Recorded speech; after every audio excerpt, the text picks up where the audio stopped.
안녕하십니까. 최상천의 사람나라. 이번에는 한류시대 세 번째. 한류시대를 알자면요, 일제시대도 알아야 돼요. 일제시대도. 왜 그러냐 하면요, 이게 아주 나중에 할 얘기지만은, 일제시대는요, 우리 힘으로는 도저히 해방할 수 없는 나라였어요. 일제시대는. 그래서 이제 우리 힘으로 해방할 수 없었다는 거. 두 번째는요, 일본 제국의 핵심이 뭡니까? 천황국가입니까? 그죠? 천황주권국가예요. 이걸 판박이로 닮은 게 있어요. 닮은 나라가 있어요. 어디입니까? 북한입니다. 일본이 천황교 국가라면은 북한은 수령교 국가입니다. 일본은 역대 천황이 신이고 북한은 김일성이가 신이에요. 그렇기 때문에 일제시대에 대해서는 우리가 깊이 성찰을 해봐야 됩니다. 근데요, 지금 일제시대에 대한 논쟁이 상당히 오랫동안 지속되고 있죠.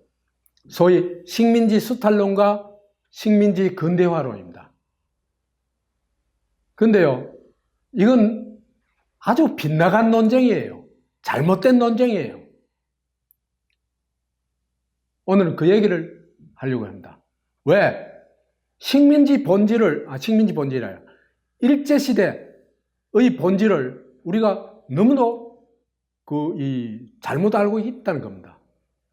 무슨 얘기냐면, 우리는 식민지로 알아요. 식민지 아니에요, 조선은.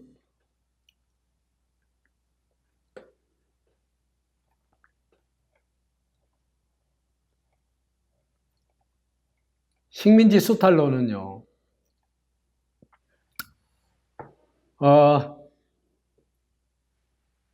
제가 이제 사학과 들어가가지고, 대학의 사학과에 들어가가지고, 한국사에서 처음 배운 게 뭐냐면, 식민사학 비판이에요. 식민사학 비판.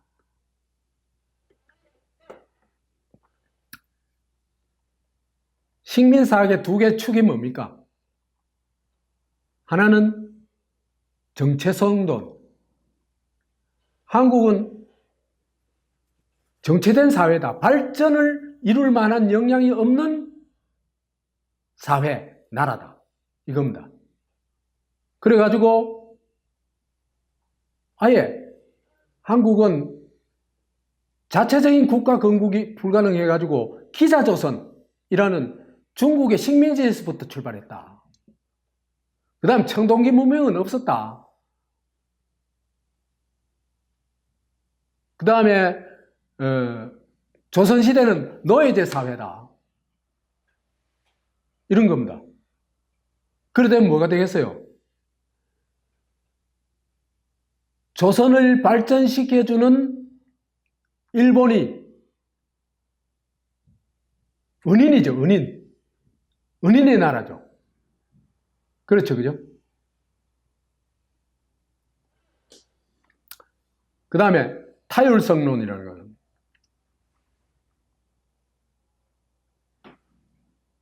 그래서 남에 의해서 결정됐다는 겁니다. 조선의 역사는 너희 스스로 발전해서 이룬 게 아니고 남에 의해서 결정된 거야.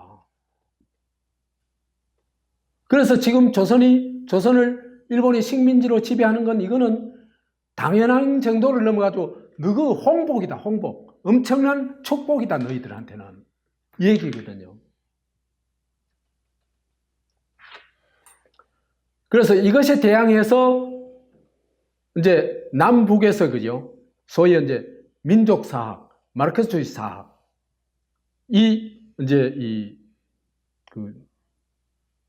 한국사를 새롭게 연구하기 시작했는데, 남쪽에서는 주로 민족사학이죠. 그죠? 민족사학인데, 민족사학의 핵심이 뭡니까? 내재적 발전론입니다. 정체된 게 아니고 발전했고, 한국도 세계사의, 인류사의 보편적 법칙에 따라 가지고 발전했다.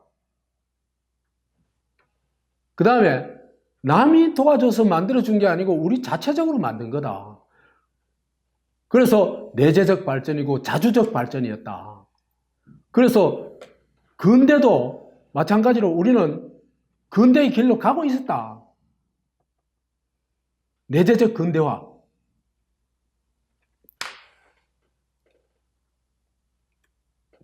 그래서 내재적 근대화론의 두 학설이, 하나는 자본주의 맹아론이죠. 그 봉건사회에서부터 자본주의 사회로 인류사는 어김없이 넘어간다.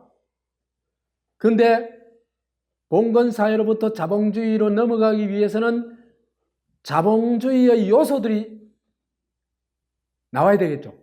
자본주의 사기 점점 커가지고 자본주의로 발전하겠죠. 그렇죠? 그래서 조선 후기를 연구해 보니까 자본주의 삭이 트고 있더라. 왜 자본주의 삭론이 나면 안 될까? 근데 꼭 맹아로 붙여야 돼요. 맹아가 삭이죠. 그죠?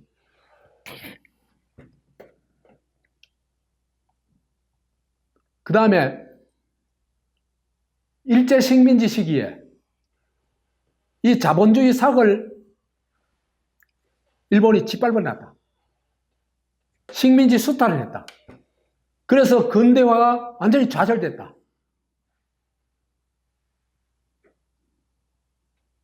그래가지고 근대화는 해방 이후로 미뤄진 거다. 이 얘기입니다.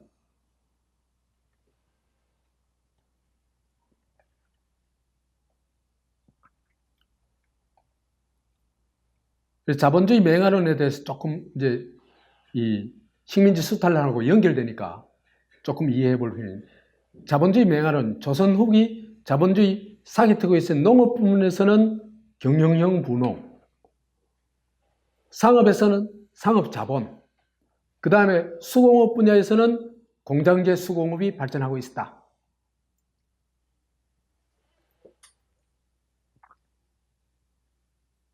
그래서 조선 후기에는 자본주의로 이행하고 있었다.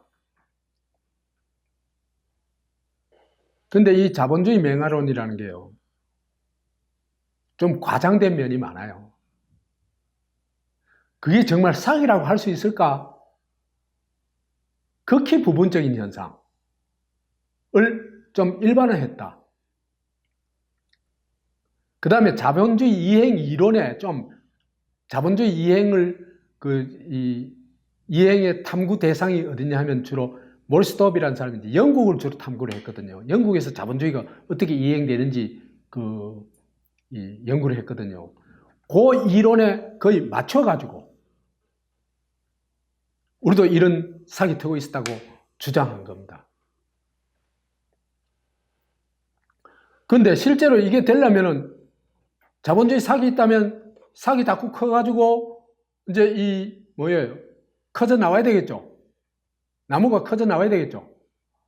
근데요, 그러면은 자본주의 사기라는 건 뭡니까? 그 농업 분야에 얘기하면 농민이 분해돼요.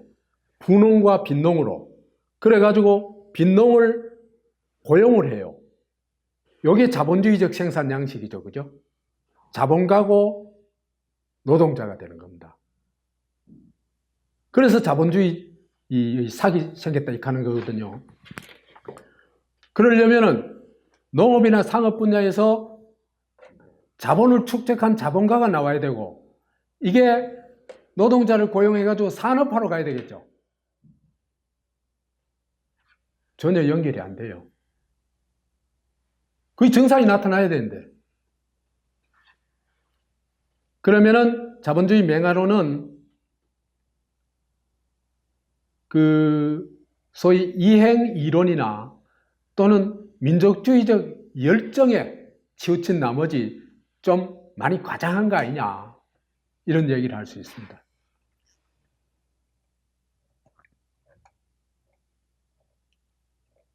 왜냐면 식민지 수탈로는요,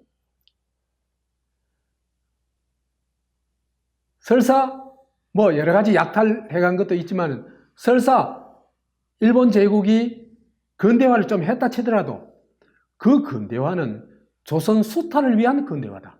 이렇게 보는 겁니다. 그래서 조선이나 조선인을 위한 투자나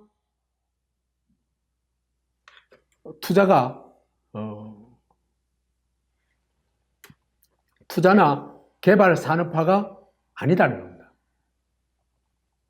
아니, 너가 불편하니까 항구 개발하고 도로 놓고 철도 놓고 그런 거지. 그 다음에 병참기지 만들려고 기업 만들고 했는 거지. 항구를 위해서 했냐? 그거 아니잖냐?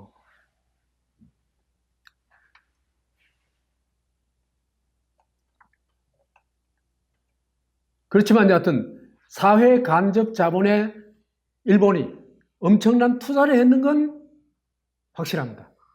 그래서 많은 학교가 생기고 그 다음에 사회 간접 자본이 조선시대와는 비교도 안 될 정도로 확충된 건 확실합니다.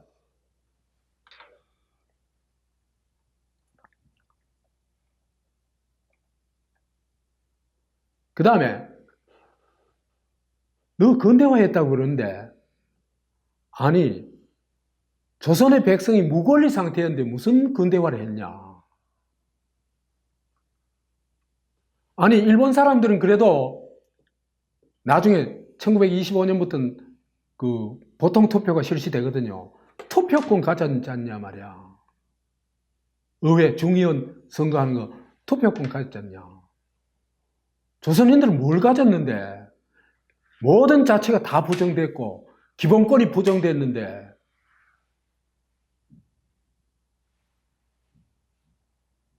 근데 무슨 근대화를 했냐.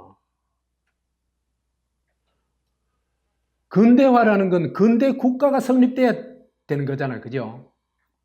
근데 아예 일본에 뺏겨버렸는데 자기 나라도 아닌데 어떻게 근대화가 됐냐. 거기다가 공화국도 아니고 천황국가고 그래가지고 뭐 일본 백성도 거의 비슷하지만은 특히 조선 백성은 조선 사람들은 일체 무권리 상태였는데 그게 어떤 근대화냐. 그 이영훈도 그러거든요. 근대화론을 주장한 사람들이 근대화의 핵심을 뭐라고 보냐면 근대적 개인의 형성이라고 봅니다. 자유로운 개인, 권리 주체로서의 개인, 사유재산을 가진 개인.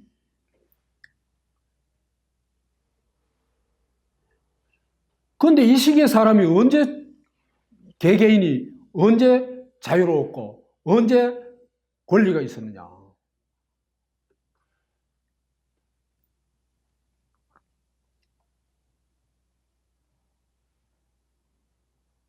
그 참정권 부정하죠. 조선인은 그야말로 100% 황국 시민이 됐습니다.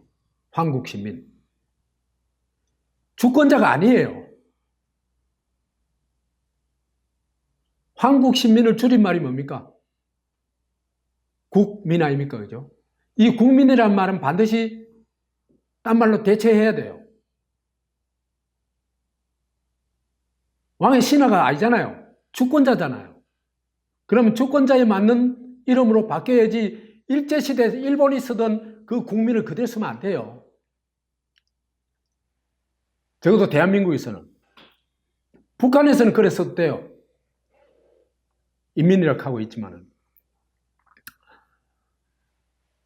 그다음에 일본 사람들은 우리보다는 좀 나아서요. 25살 이상 일본 국적 남자 전원이 중요 선거권을 가지고 30세 이상은 피선거권을 가져요. 1925년부터. 물론 여자는 못 가집니다. 그 다음에 사회경제적 차별, 민족 차별은 뭐 수도 없이 많았죠. 그 다음에 민족 말살, 이름 다 일본식으로 고치고, 다는 아니지만 여하튼 고치도록 유도하고, 그 다음에 한국어 사용을 적어도 공적 영역에서는 금지시키고,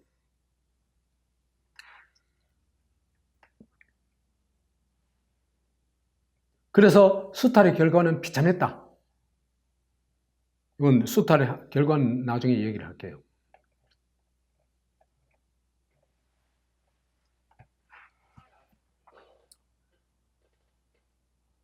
근데요, 수탈론이 가지고 있는 문제도 있어요. 아니, 그 조선 후기 자본주의 맹아가 형성되는 그 시기에, 우리도 말하자면 근대로 향하고 있던 시기에 우리가 근대화를 뭐 했느냐? 아무것도 못 했잖냐 말이야. 거꾸로 갔잖냐, 거꾸로. 예를 들면요, 신분이 철폐된 게, 노비제 같은 거 있잖아요. 신분이 철폐된 게 갑옷개혁 때예요. 갑옷개혁이 언제 이루어졌습니까? 청일전쟁에서 일본이 이기고, 일본이 만든 거예요, 이거는. 일본이 근대화 시켜주는 거 맞잖냐 말이야. 100%는 아니지만 뭐 상당 부분. 봉건사회와 그 전근대사회와 근대사회의 중요한 어떤 이 전환의 기준이 뭐냐면 신분제거든요. 네? 신분제적 인간이냐, 개인이냐, 자유로운 개인이냐, 이거거든요. 그런데 조선왕조에서는 도대체 온갖 착취, 백골징포, 이런 착취, 그 다음 매간매직, 수령의 그 임기가 말이에요. 6개월밖에 안 되고, 전부 매간매직 하니까. 이게 나라라고 할 수 있었냐. 그런데 오히려 일본이 나서가지고, 어떤 그 나서는 방법이 어땠냐 하는 건 둘째 치고, 근대화를 시켜준 건 많잖냐. 그 다음에 형식적이나마 자주 독립국이 된 겁니다. 청일 진중 이후에 시모노세키 조약에서 이제 청나라 제후국 보호국으로 있다가 1894년까지 95년까지 있다가 그 청나라의 보호국에서 벗어나요. 그렇죠, 그죠? 시모노세키 조약에서 처음으로 독립국으로 인정을 받아요. 자주적 독립국으로. 껍데기만 그렇지만은 우린 실력은 하나도 안 되죠. 근데 이때 사실상 조선왕조 사상 처음으로 껍데기나마 한국이 독립했다. 그건 맞는 사실입니다. 그래가지고 뭐까지 해요? 독립문까지 세우잖아요. 그죠? 독립문 세운 게 일본으로부터 독립했다고 세운 겁니까? 아니잖아요. 중국으로부터 독립했다고 독립문 세운 겁니다. 그러면 그 이전에 중국으로부터 독립하지 못했다는 건 확실하잖아요.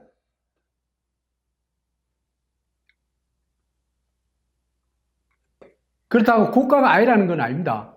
조선왕조도 엄연한 국가입니다. 다만 예속성이 강했죠. 그죠? 사대로 떠받들고. 그래서 이거 재밌어서 가져왔는데 일본의 극우 인사들이 시모노세키 조약이 체결된 1895년 4월 17일이 조선의 독립기념일이라고 한다.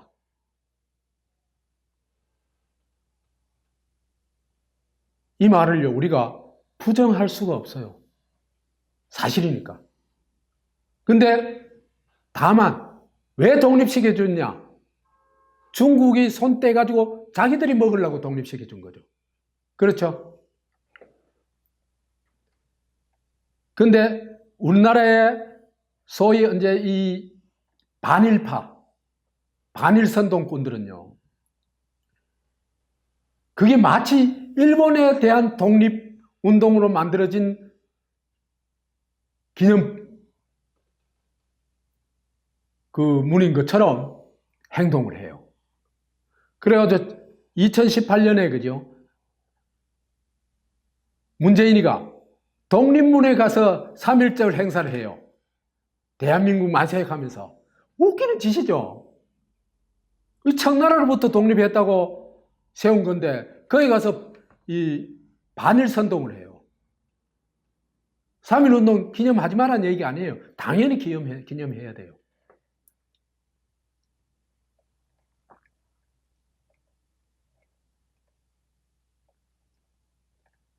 그러면 식민지 근대화론은 이제 여러 사람이 있지만 그 중에도 이제 핵심적인 건 이영훈이 주장인데, 조선 근대화의 내용, 이영훈이 주장하는 조선 근대화의 내용. 한국이 전근대 사회에서 근대 사회로 이행했는데 그 징표가 뭐냐면 개인의 탄생이다 이래요. 근데요, 이 민법에 사유재산권을 확립해놨다. 그래서 사유재산권을 가진 신분제를 철폐하고 사유재산권을 가진 개인은 독립된 사람은 개인이라고 봐요. 개인화된 사람이라고 봐요.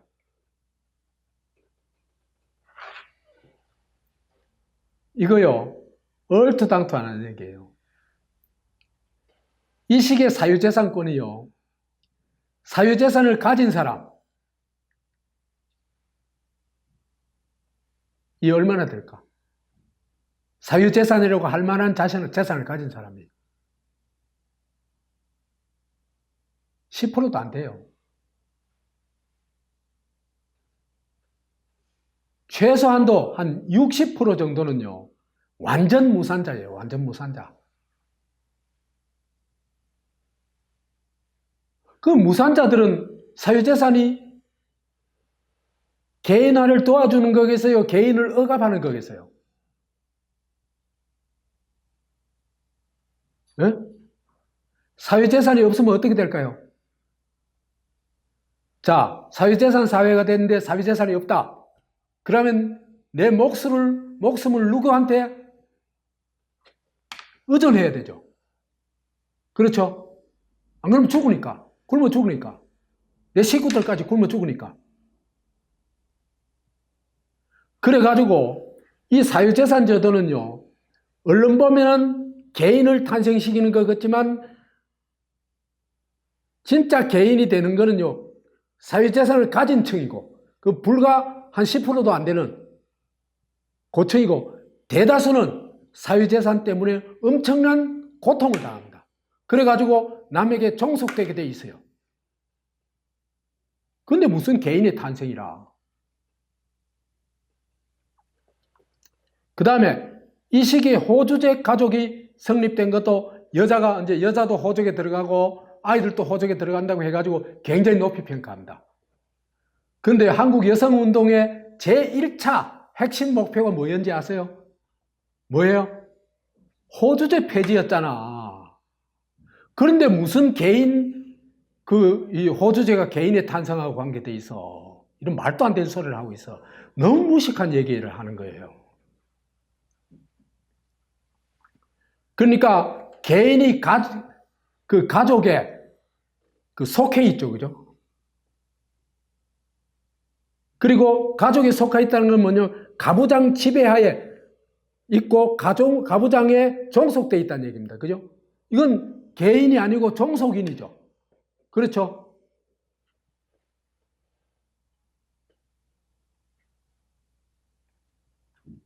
이 개인의 탄생이라는 것은 말도 안 되는 얘기예요.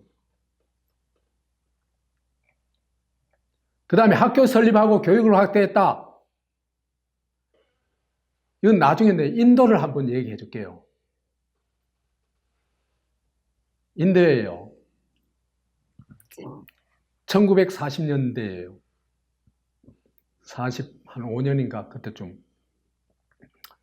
인도에 종합대학이 46개인가 있어요. 영국이 그만큼 세운 거예요. 그 다음에 일반 대학이 한 500개 돼요. 한국에요. 일제시대에 종합대학 뭐 있었습니까? 하나뿐이었습니다. 경성제대.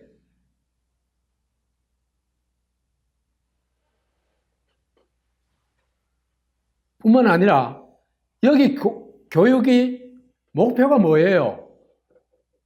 하나는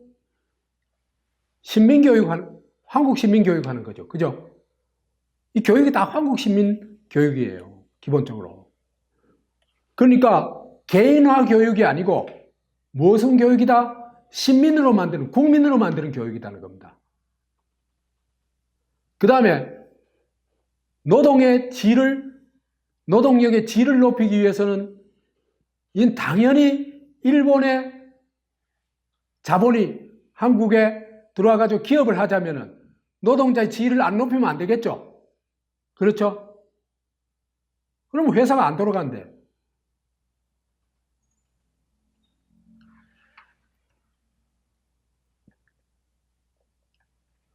자본주의 시장 경제, 사유재산 제도하고 시장 경제를 해가지고 N블록 단일 시장을 만든다. 그 일본 시장에 포함되는 겁니다.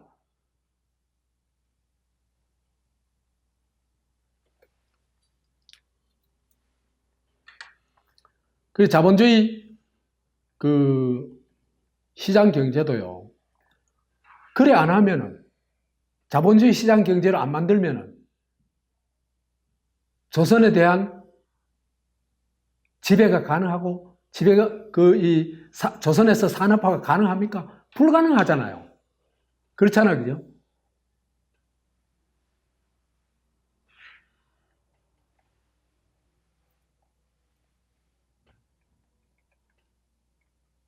그 다음에 개발과 산업화. 이거 뭐 많이 했어요. 이건 인정해야 돼요. 사회 간접 자본이 그죠? 철도가 복선은 더블로 계산해주면은 더블로. 예를 들어서 경부선 같은 복선 아닙니까? 그죠? 더블로 계산해주면은 5,000km 좀 안 돼요.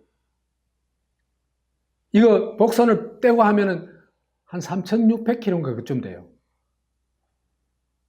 이것도 뭐 엄청 많이 한 거죠. 근데요, 예를 들면은 영국이 일본에 영국 자본이 투하돼가지고 일본에서 인도에서 철도를 건설한대요. 1880년에 이보다 훨씬 일본보다 훨씬 일찍 25,000km를 놓습니다. 게임이 돼요. 그 다음에 항만, 부산항은요, 그때 동양 최대급으로 만들어요. 전기, 통신, 수풍댐도 그죠? 그때는 동양 최대. 그 다음에 농업개발, 산업화를 하는데 이 산업화도요, 기업 설립하는데 주로 만주사변 이후에 일본에서 물자 수송하는 것보다 조선에서 생산해가지고 만주로 가는 게 훨씬 낫잖아요. 그죠? 그때부터 본격화됩니다. 이 전부 일본을 위한 거라는 겁니다.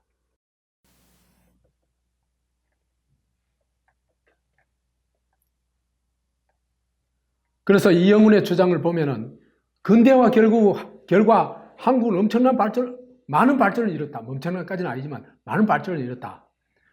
그 주장하는데 첫째로 경제성장은 1910년에서 1940년까지 총 생산이 연평균 3.7%.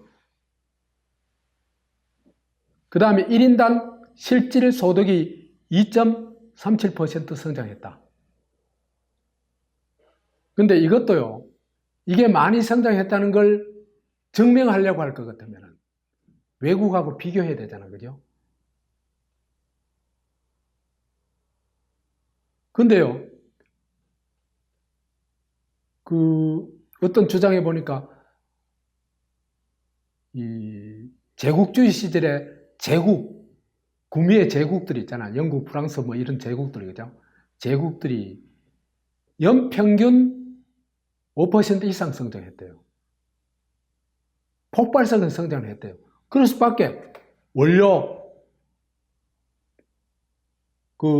쉽게 뺏어가지고, 뺏다시피 해가지고, 그 다음에 생산해가지고, 상품 시장 만들어가지고, 그거 팔아제끼니까.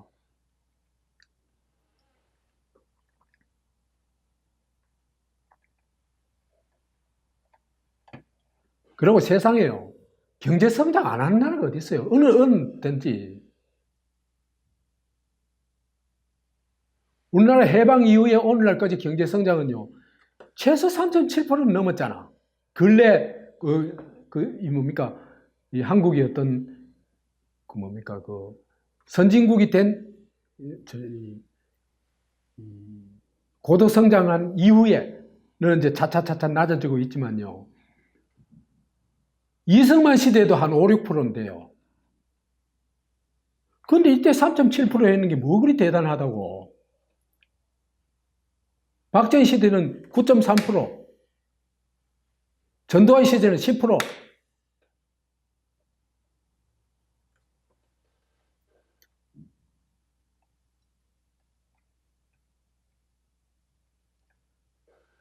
그 다음에 한국계 기업이 성장하고 있다. 조선 내의 회사 수가, 회사 중에 조선인 회사가 30.2%였다. 근데 이건 전부 영세 기업이겠죠. 대부분. 그 다음에 자본금 규모로 볼 때 조선인 회사의 자본금이 전체의 9.4%나 됐다.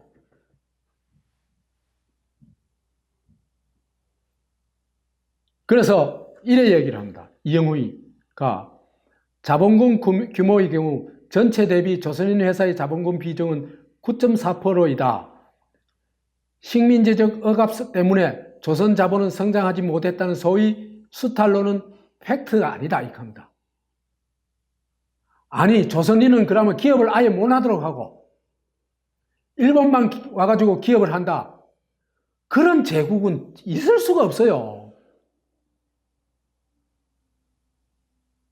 그리고 조선에서 그죠?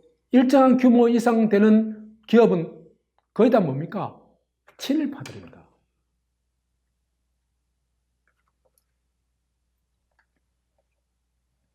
그 다음에 조선인의 영양 상태가 좋아져가지고 키가 커졌다고 얘기를 해요.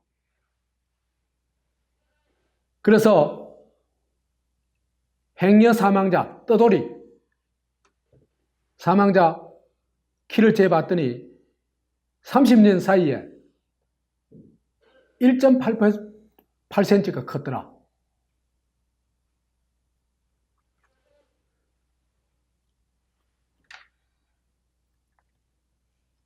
아니 조선 왕조 때보다 좀 나아졌다는 건 그거는 언제나 경제는 그죠?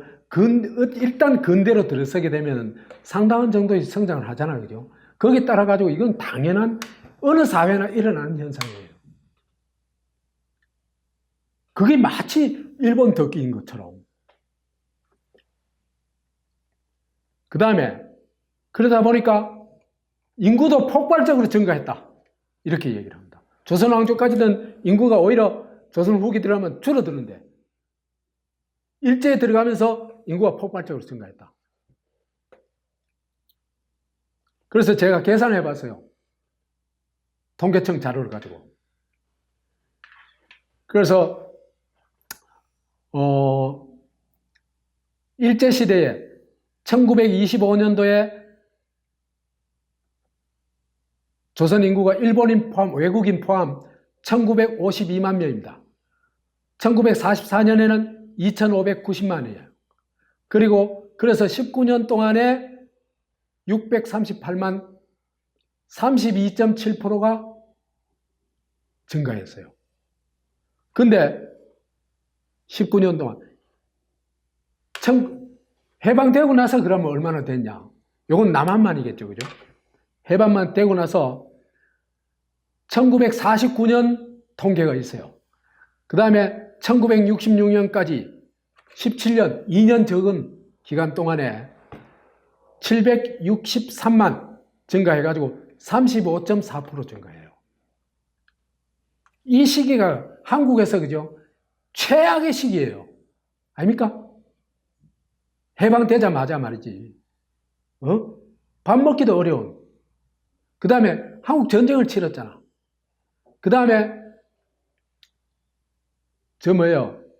이승만 정권 때 헐벗었잖아. 그 다음 박정권이 정권 서고도 몇 년 안 됐을 때예요. 근대화를 막 시작할 무렵까지예요. 이 최악의 시기에도 인구가 35.4% 늘어났잖아요. 그런데 무슨 일제시대에 인구가 폭발해요?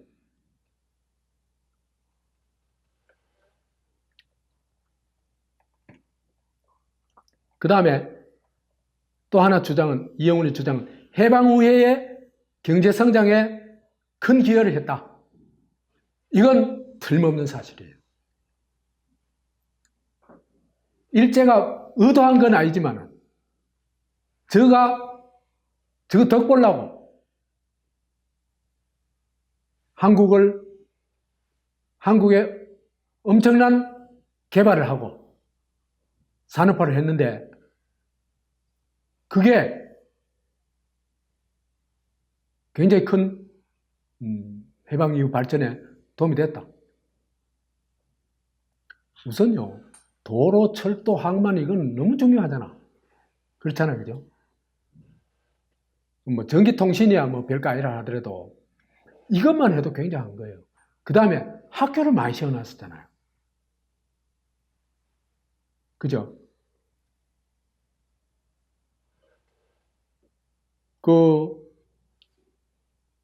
이런 게 기여를 많이 했죠. 근데 이거는 의도하지 않은 기여. 근데 어느 미친놈이 남은 나라를 위해서 이런 걸 해줬겠어요, 그죠? 해줬는데 그걸 한국이 잘 이용한 거죠.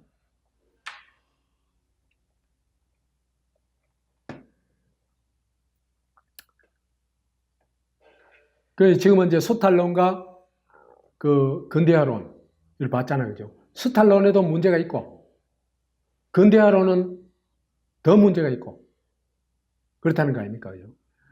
그러면 이게 빗나간 논쟁이다. 잘못된 논쟁이다.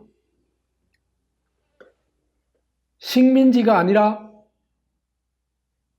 그때 당시에 조선은 일본 병합지다.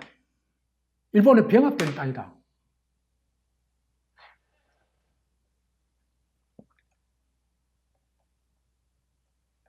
아까도 얘기했다시피 영국 인도 제국 있잖아요, 그죠? 그 다음에 필리핀도 이제 미국의 식민지가 됐었죠, 그죠? 그것도 그죠? 미국 군정이 되면서도 의회가 있어요, 의회.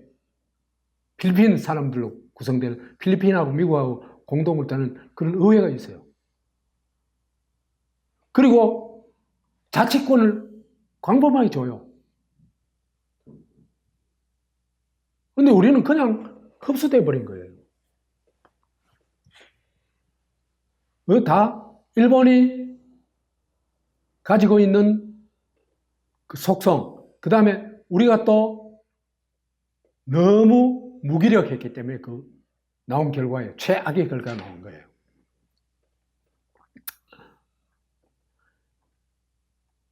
우리가 흔히 한일합병조약이라고 하잖아요, 그죠? 한일합병조약. 이것도 싫어가지고 요즘 뭐라 합니까? 일제시대를 안 가고 일제강점기라 그러죠. 그런 식으로 있잖아요, 그죠? 현재의 필요에 따라서 역사의 이름을 붙이면요, 안 돼요, 그거는. 역사 왜곡이에요.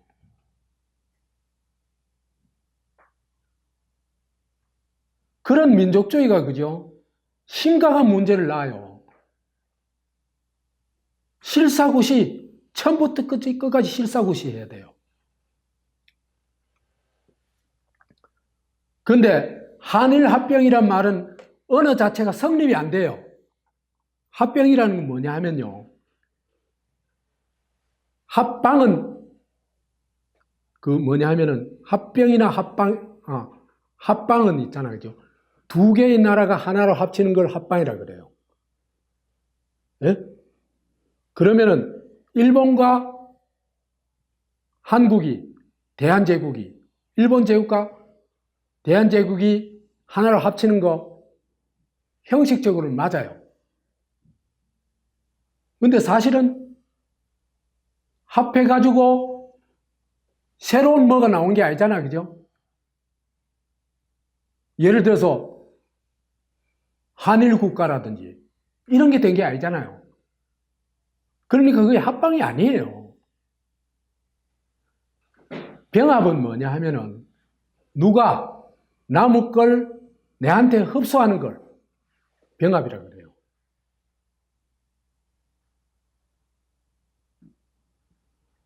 조약에는 병합이잖아요. 그렇죠, 그죠? 그럼 뭐냐면 한일 병합 조약하는 건 말이 안 되는 얘기예요. 일본이 한국을 병합한 거예요. 이게 정직해야 돼요. 우리가 정직해야 이 문제의 진실을 알고, 그 다음에 이 문제가 왜 이래 됐는지 그 원인을 밝혀낼 수 있고, 거기서부터 빠져나올 수가 있어요. 그늘 한일 병합이 하는 건요, 말도 안 되는 그냥 민족주의적 감정이에요. 사기고, 사기 아니에요? 근데 일본은 사기는 안 쳐요. 한국 병합에 관한 조약이에요. 맞죠? 한국 병합 했잖아요.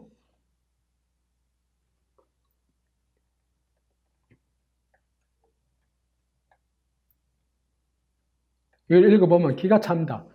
대한제국 황제와 일본국 황제는 두 나라 사이의 특별히 친밀한 관계를 고려하여 상호 행복을 증진시키며 동양의 평화를 영구히 확보하고자 하며 이 목적을 달성하고자 하면 대한제국을 일본국에 병합하는 것이 낫다는 것을 확신하고 이에 두 나라 사이에 병합 조약을 체결하기로 결정하였다. 그래가지고 이완요하고 데라우치하고 이제 정권을 받아요. 정권위원이 돼가지고 조약을 체결하죠. 그죠?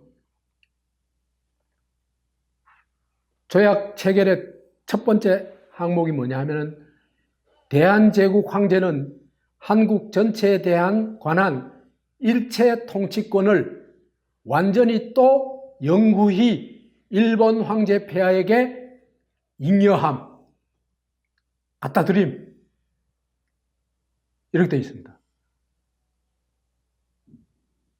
이완용이가 나쁜 놈일까? 왕실이 나쁜 놈일까? 왕실이 노 가운데 이완용이 한 거 아니에요.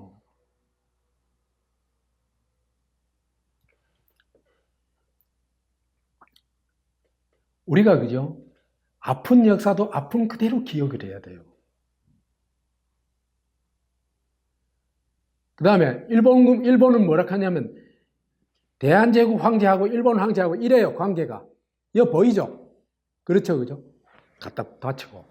그 다음에 일본국 황제는 앞조항에 기재된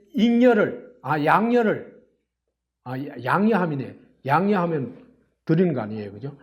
양여를 수락하고 수락한대요. 완전히 대한제국을 일본 제국에 병합하는 것을 승낙함. 이게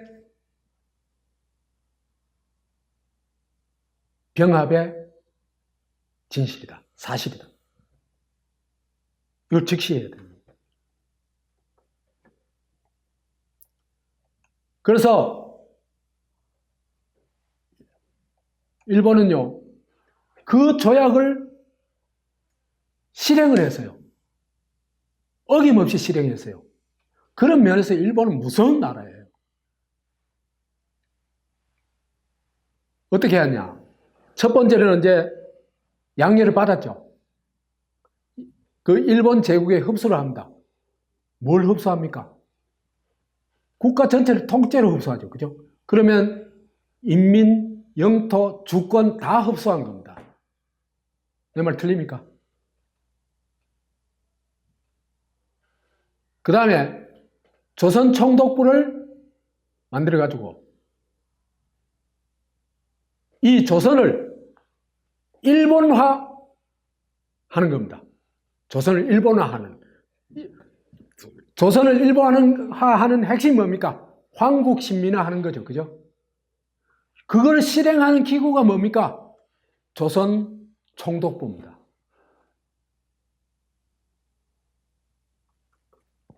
그래서 첫 번째는 나라를 일본화해야 되겠죠. 그럼 법과 제도를, 조선의 법과 제도를 놔두면 되겠어요? 안 되겠어요? 안 되겠죠? 일본의 법 제도로 여기에 이제 법 제도를 여기에 이제 적용을 해야 됩니다. 거의 법 제도의 일본화, 그 다음에 그 경제 구조의 일본화, 이게 다 이루어지겠죠.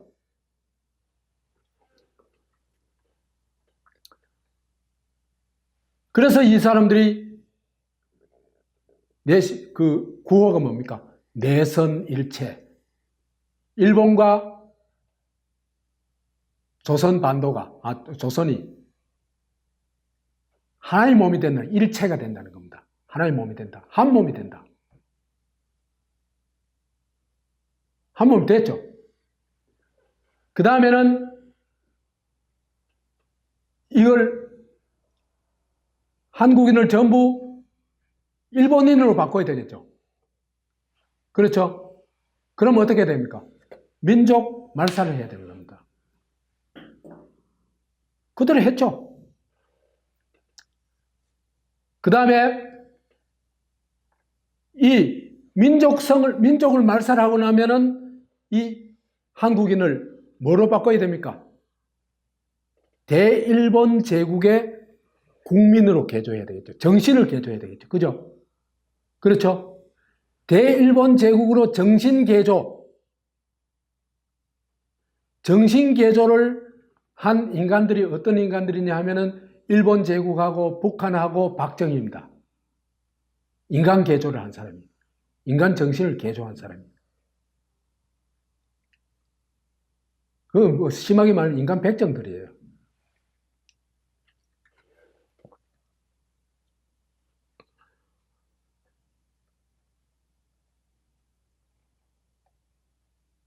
그래서 조선이 뭐가 됩니까? 완전한 대일본 제국의 일개 지역, 그죠? 지역으로 됩니다. 자치권도 없는 지역.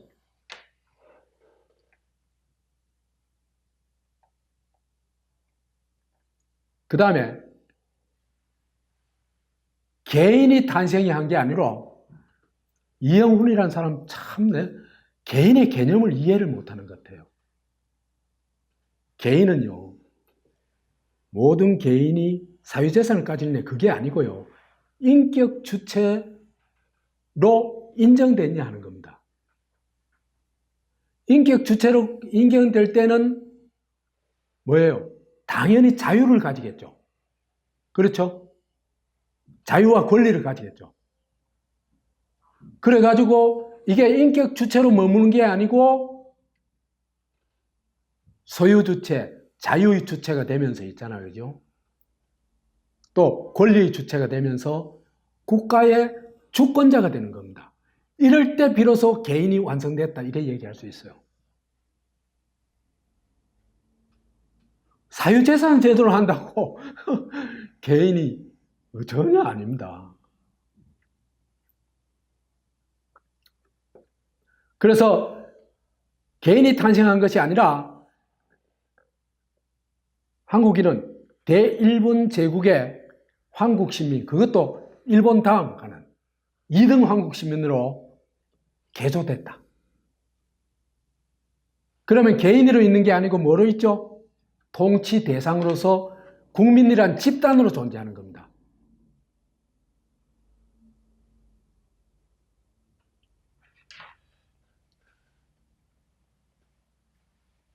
이렇게 보면요, 식민지 논쟁이라는 것 자체가 넌센스죠. 왜? 식민지가 병합지인데 거기서 근대화가 됐니 뭐 수탈을 당했니, 이게 웃기는 얘기들입니다. 왜 그러냐 하면요, 그 근대화는 수탈을 위한 근대화이기 때문입니다.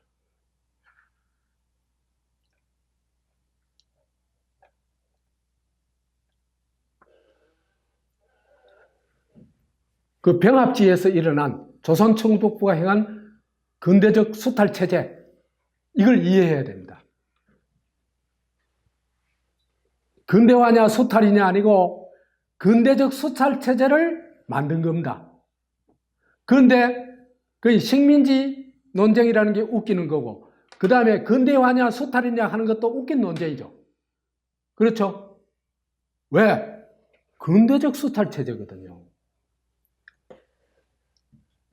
우선 그러자면은 대일본 제국이라는 게 뭔지 좀 알아야 돼요.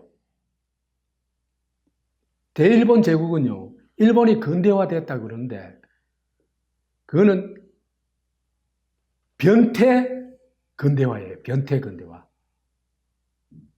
그래서 이 대일본 제국이라는 게 근대 국가가 아니고 사이비 근대 국가입니다. 아니, 가짜 근대 국가예요.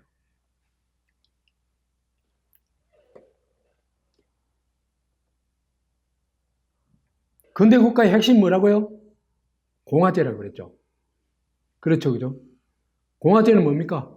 핵심이 군주 주권에서 무슨 주권으로? 인민 주권으로 바뀌는 거죠. 그렇죠? 핵심이 주권이 바뀌는 겁니다. 그런데 대일본 제국의 저거 말로 대일본 제국 하는 겁니다. 내가 대일본적이라고 하는 게 아니고 저가 부르기로 대일본 제국이라고, 대일본 제국 헌법이라 그래요. 1889년에 제정이 됐는데 이게요, 천황주권 국가입니다.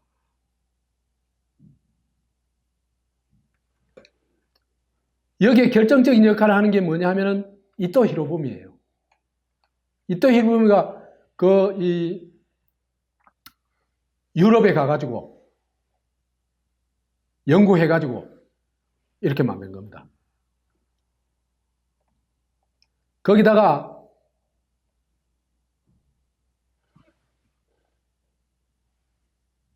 천황 밑으로 입법, 사법, 행정의 3권 분립을 그것들을 해놔놨어요.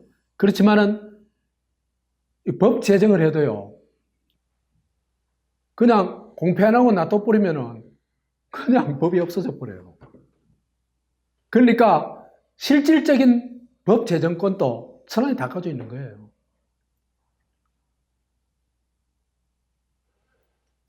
그 다음에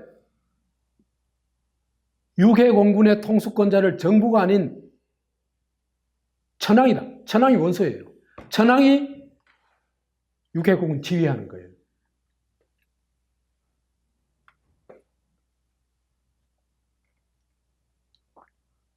자, 그래 되면요, 천황이 주권자잖아요. 그죠? 한 사람이 주권을 가지잖아. 그러면 이 사람 절대자가 될 수밖에 없죠. 그렇죠? 그 다음에 이게 좀 더 가면 뭐가 되겠어요? 유일신 되겠죠. 그렇죠? 절대자가 신이에요. 살아있는 신. 그래서 이토 히로부미가 한국에 대해서 좀 더 우호적이었다, 온건파였다, 그건 맞아요. 맞지만 본질은요, 진짜 지독한, 진짜 일본 최고의 천황주의자예요. 천황주의를 만들어낸 사람 아니에요. 천황주의 헌법을, 천황주권 헌법을.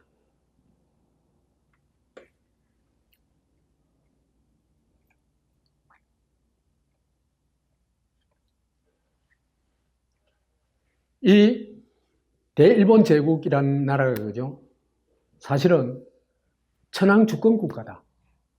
그 다음에 이건 천황이 신이 될 수밖에 없는, 천황을 신으로 받드는 국가다. 이거는 조폭 국가예요, 본질은. 조폭 두목이 절대자죠. 그렇죠? 전부 나머지는 졸개죠. 이게 일본 문화의 핵심입니다. 일본 정치 문화의 핵심이에요.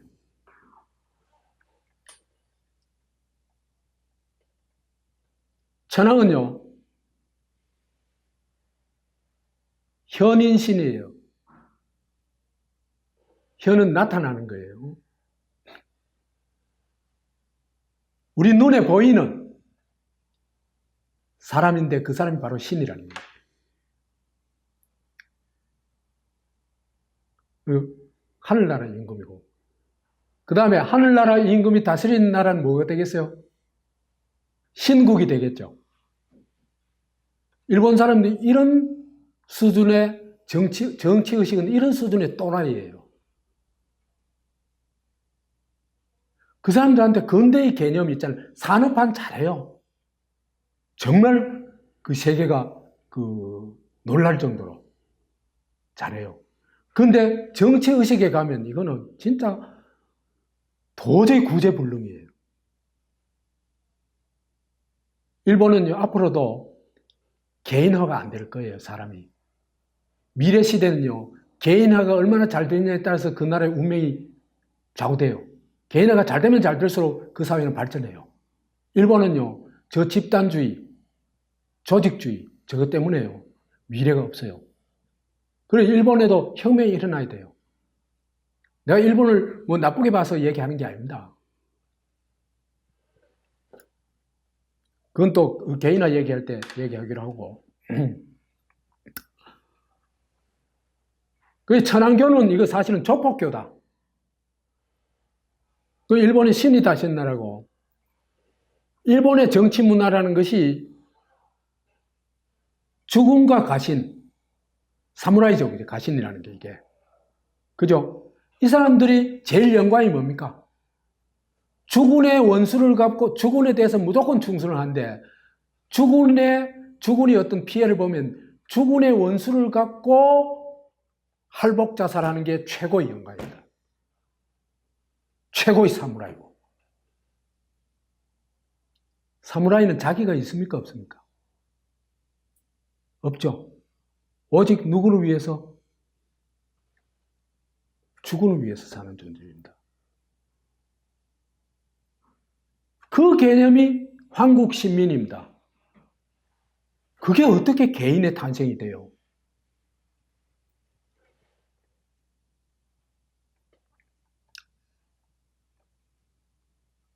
죽음 가신만 그런 게 아니고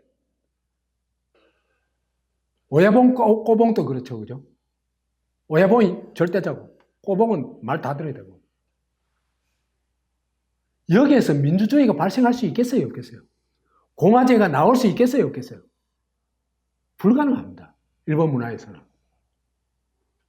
그게 일본의 앞으로 비극이 될 수도 있어요. 그게 근대화의 탈을 쓰고 일본에 나타난 나라가 천황국가입니다. 그래서 천황 오직 한 사람이 있고 나머지는 한국 시민, 국민이죠. 그죠? 그렇죠?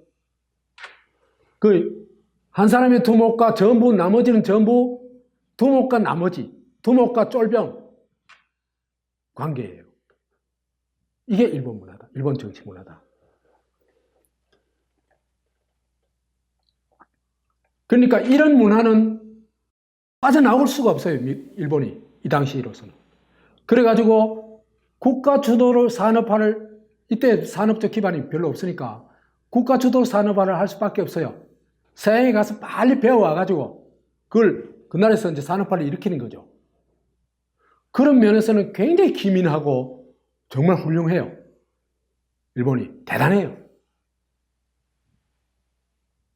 보세요.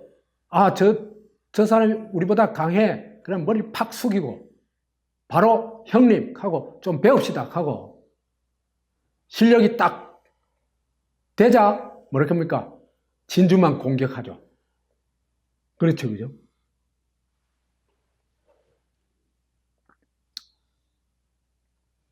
이 시대에 그죠? 산업화는 이제 국가 주도를 하기 때문에 국가의 뭐예요? 국가와 유착된 그 재벌이 형성됩니다. 우리나라하고 똑같아요. 일본 제국을 판박이로 한 것이 해방 후 우리나라였습니다. 그걸 못 넘어섰으면요, 한국도 희망이 없어요. 한류가 절대로 나올 수가 없어요.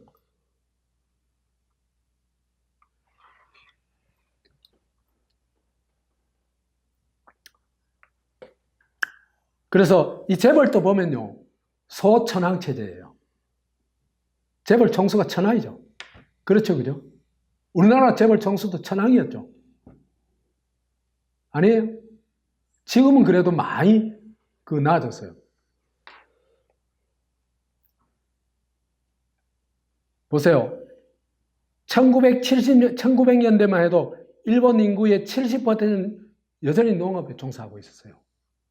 이런 나라가 한국을 어떻게 근대화시켜요? 적어도 근대화 안 되는데.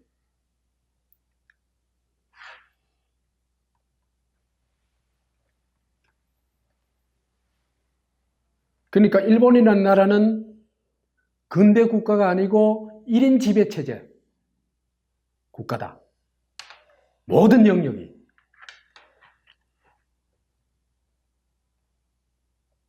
그래서 이건 사이비 근대 국가다. 이런 천황신국이, 천안을 신으로 떠받드는 국가가, 그 괴물스러운 국가가 조선을 근대화한다는 게 얘기됐냐? 적어도 근대화 못했는데, 근대가 이 괴짜 근대화인데, 괴물 근대화인데. 그 메가더가 이제 일본이 이제 원폭 두 방 맞고 항복했죠. 그렇죠, 그죠? 근데 메가더 군정 때에 그때 비로소 일본이 가지고 있던 전근대성을 타파합니다. 경제 영역에서만. 어떻게 타파하냐? 일본은 그때도 지주가 지배하고 있었어요. 소상농이 대다수였고. 그래서 토지개혁을 통해 가지고 지주제를 폐지해버립니다. 근데 그보다 먼저 한 게요, 노동조합법 개정이에요. 그래가지고 메가더 정권이요, 참 미국이 노족하면 절레절레 하는 미국이 일본을 민주화시키기 위해서 왜 재벌을 해체해야 되거든요. 안 그러면 일본 민주화 불가능해요. 그래서 노동조합 3권을 줍니다. 그래가지고 전후에 노동조합이 막 강력해지죠, 일본이. 그죠? 그 다음에 15대 재벌을 해체해버립니다. 그래서 이제 일본이 전후에 있잖아요. 그죠? 뭐, 한국 전쟁 특수도 있었다 그지만은 일본이 이런 민주화 덕분에요. 그러니까 경제적 전근대를 미국이 타파해줘가지고 제2의 기적을 이룬 겁니다, 일본이.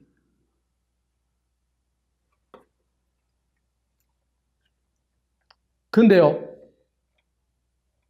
미국도 또 하나의 근대화의 핵심인 국가를 개조하는 거 있잖아요. 그죠? 그거는 제대로 못했어요. 핵심 뭐냐면 천황제를 없애버려야 되죠. 그렇죠? 근데요, 미국 힘으로도 원폭 두 방 때려가지고 완전히 제압했는데도 천황제를 못 없애요. 왜? 이래 되면요, 일본은요, 죽창 들고 싸운다. 전 일본 죽어도 싸워요. 그게 천황제가 무서운 겁니다.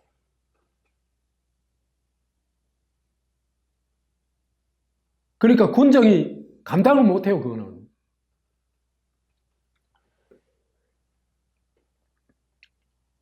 그래서 천황제를 유지한 대신에 미군정이, 천황이 나는 신이 아니다고 선언하도록 해요.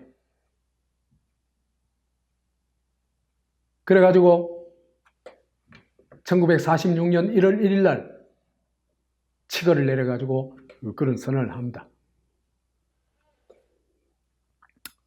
그런데도 이 사람들은요, 아직도 천황이라는 호칭은요,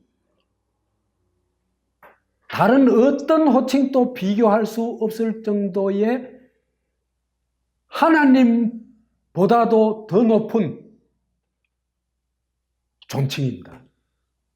보세요. 천자, 황제 있잖아요. 그죠? 천자는 하늘의 아들이에요. 황제는 땅의 지배자예요. 근데 천황은 하늘의 지배자예요.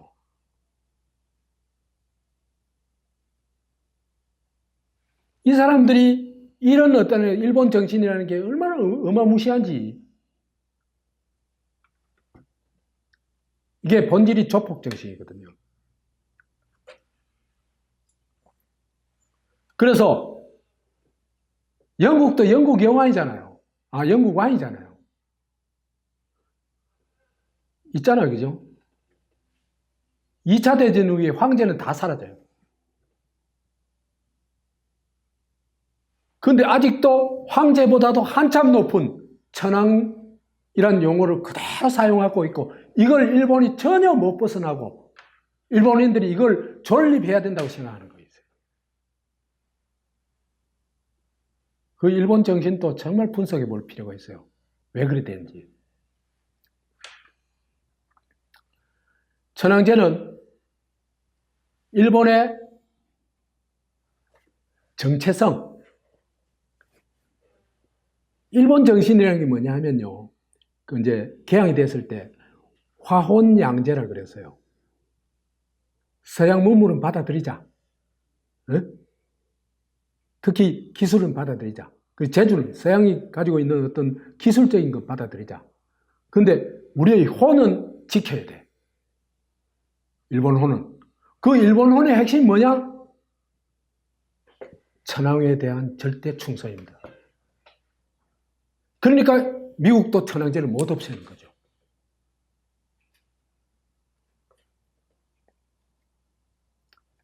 그 본질이 뭡니까? 두목숭배입니다. 일본인들이 가지고 있는 두목숭배예요.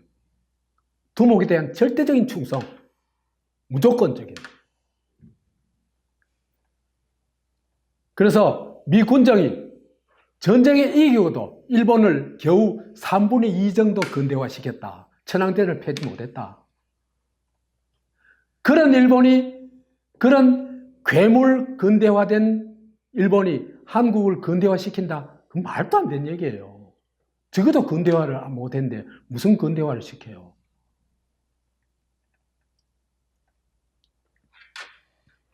병합지 근대적 수탈체제. 한국이 식민지가 아니고 병합지다 하는 얘기는 이제 좀 설명이 됐죠.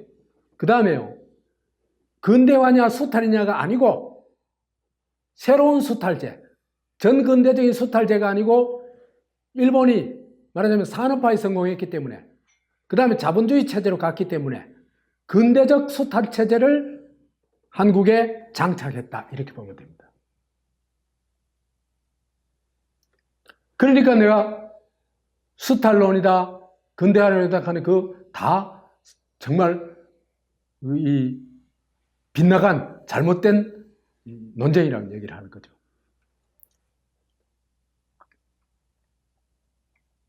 사회주의 국가는 이제 천황국가다 하는 건 다 얘기했죠. 그죠? 그 다음에 이 조선총독부가 이제 아까 얘기했죠. 그 황국 시민을 만드는 거고, 그죠? 거기에 따라서 근데 조선을 진짜 일본인으로 만드는 게 아니고 2등 한국 시민으로 만드는 거죠. 그죠? 그러면 당연히 조선은 이용 대상이죠. 그래서 근대적 수탈 체제를 장착을 하는데 그 핵심 기구가 조선 총독부죠. 그죠? 이건 두말 할 나위 없겠죠. 천황이 대행됩니다. 그래서 수탈을 하자면은 왜? 머리를 일본으로 바꿔야 되겠죠. 일본인으로. 그렇죠. 그럼 교육은 필수적이라. 아니에요. 교육 안 하고 가능해요? 불가능해요. 그 다음에 근대적 제도. 수탈을 하려고 하면 근대적 제도가 필요하죠. 그대로 내버려두면 안 돼요. 살농사도 제대로 안 돼요. 흔히 말하는 돼지를 키워가지고 잡아먹는다, 그죠? 그 다음에 근대적 인프라를 구축하고 근대적 산업을 하게 합니다. 자, 이런 수차차를 딱 장착시켜 놔놓고 이제 민족 차별, 민족 말살, 근대화를 하죠. 그렇죠, 그죠? 임금이요. 한국, 일본 남성이 100이라고 할 것 같으면 조선 남성은 그 반, 조선 여성은 또 그 반. 참혹한 거죠. 자본 비율은 아까도 얘기했다시피 1939년 경우에 9.4%다. 이걸 근대화의 증거로 내놓는 게 난 참 놀라워요. 한 30% 되면 몰라, 또.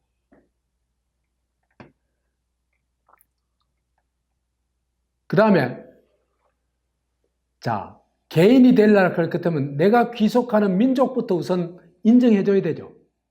근데 조선족을 완전히 말살시키는데, 개인이 어디서 나와요? 말이 안 되는 얘기라.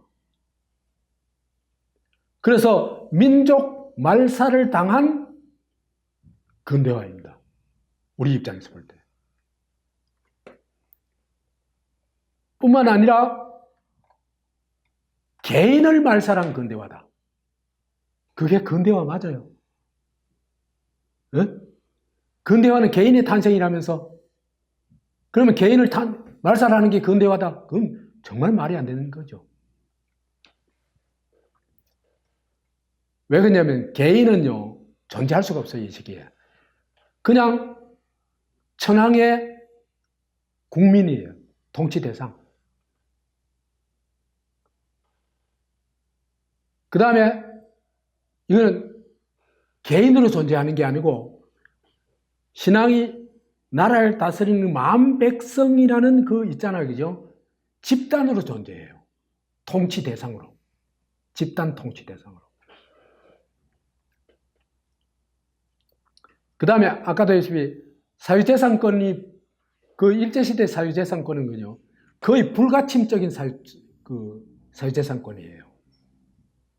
그러면 재산 가진 사람은 왕노릇 할 수 있죠. 그렇죠? 거침이 없으니까 하나도. 무슨 짓이든지 할 수 있는 겁니다. 그러면은 무산자는, 없는 사람은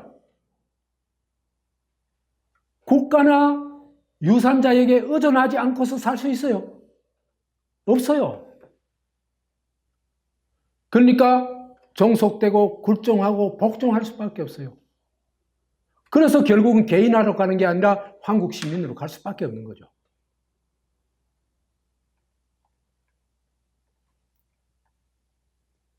그 다음에 개인과 호주제가 충돌한다는 얘기도 아까 얘기했죠. 있잖아요, 그죠? 1인 지배사회잖아. 일본은, 그죠? 그러면 가족도 1인 지배사회예요. 그게 가부장이에요. 가족 천황이에요. 그 여성과 아이들은 뭐예요? 식소리고 가소리고 식구에 불과해요. 입에 불과해요. 먹는 입. 식구락 하는 게 있잖아요. 그죠? 먹을 식자, 입구자잖아요. 그죠? 뭐예요? 먹는 입이란 얘기예요. 내가 미기 살리는 입이란 얘기예요.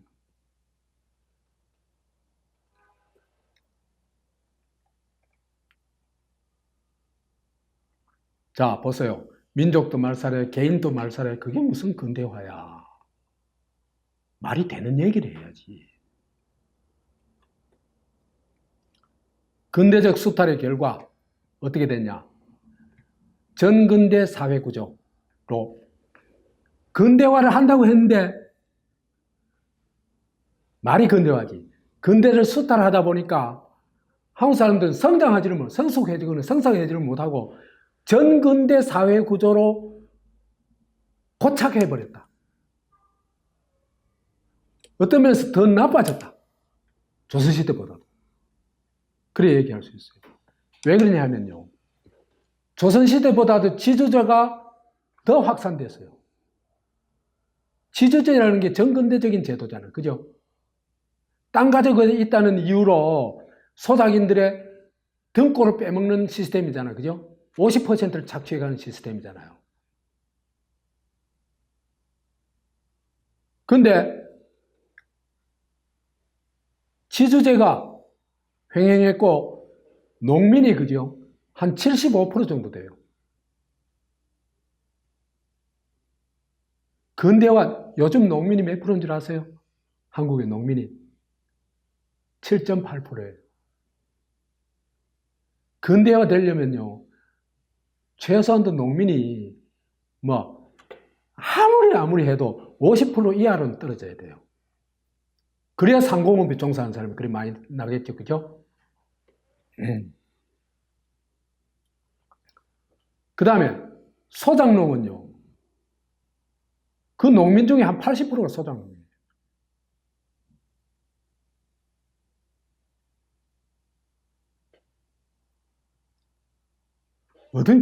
소작농이 무슨 근대적 개인이에요. 참 어이없다, 어이없어, 진짜.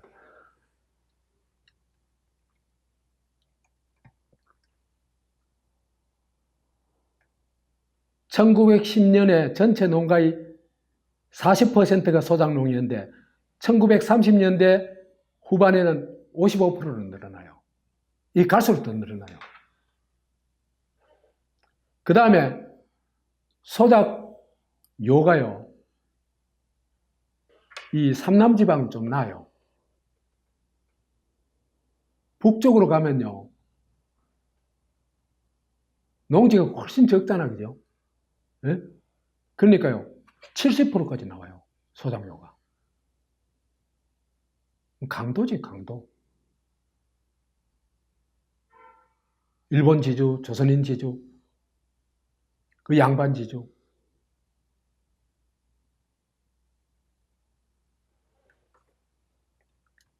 그 다음에 해방 직후에 조사를 해보니까 남한에 77%가 농업에 종사했더라는 겁니다. 그 일제시대에 그래 했다는 얘기죠. 그죠? 일제 말기에. 그렇죠? 77%. 이게 무슨 근대화야.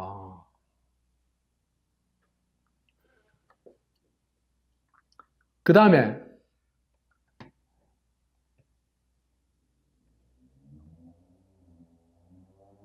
그 완전한 자작농은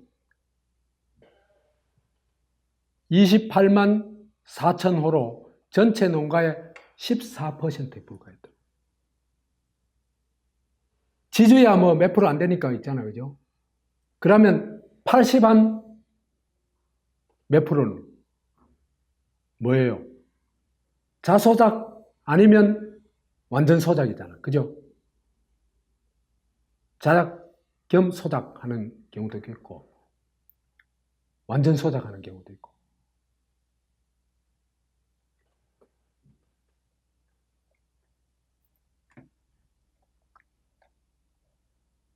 이게 식민지 35년에 식민지가 아니고 일제병합 35년에 정직한 결론이다.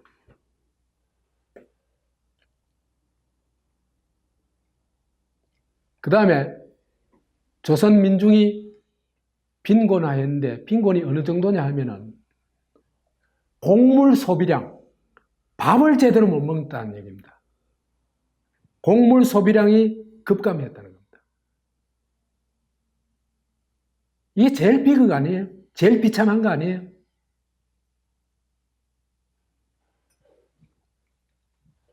(1911년에서) (1934년간의) 1인당 미국 소비량이 1911년 0.786석에서 1934년 0.379석으로 52%가 반 이하로 줄었다는 겁니다.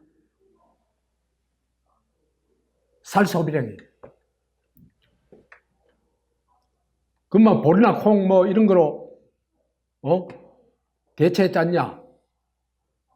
이것도 보니까요. 조사를 해보니까 쌀, 보리 및 대두의 소비에서 얻어지는 조선의 1인당 칼로리 섭취량은 2018년이 정점이고 그 이후로 계속 감퇴가 1936년에 최저점에 도달했다는 겁니다. 이 연구가 나온 겁니다.